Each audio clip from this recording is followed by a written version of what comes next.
unha vez unha terra que nos viu nacer. Séculos de historia non se poden esquecer. Que non, ninguén pode reprimir a un pobo por resurdir, a un pobo cunha cultura, a un pobo por parir. Nacimos un lugar pequeno, afastado e algo allano, pero iso non dá dereito a obrigar a falar o que non queremos.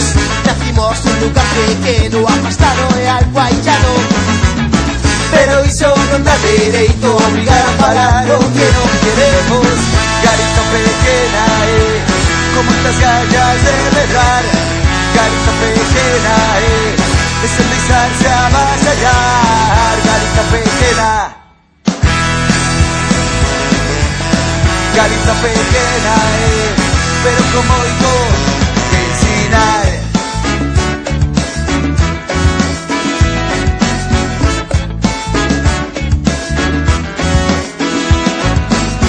Ninguén rematará co pensamento do noso lar. Ninguén rematará co noso evolucionar. nacimos un lugar pequeno, afastado e algo allano, pero iso non dá dereito a obrigar a falar o que non queremos. nacimos un lugar pequeno, afastado e algo allano, pero iso non dá dereito a obrigar a falar o que non queremos. Galiza pequena, con moitas gallas de medrar. Galiza pequena, e sen deixarse avasallar. Galiza pequena,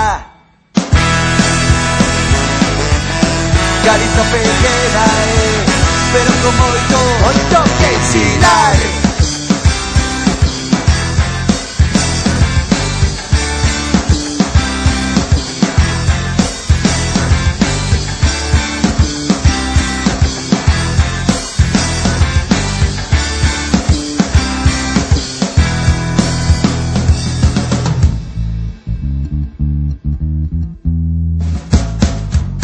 Celtas poboaron unha vez unha terra que nos viu nacer.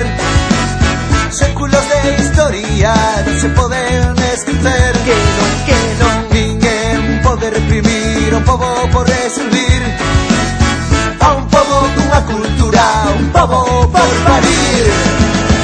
nacimos un lugar pequeno, afastado e algo allano, Pero iso non dá dereito a obrigar a falar o que non queremos. nacimos un lugar pequeno, afastado e algo allano, Pero iso non dá dereito a obrigar a falar o que non queremos. Galiza pequena, con moitas gallas de medrar. Galiza pequena, e sen deixarse avasallar. Galiza pequena, Galiza pequena, pero con moito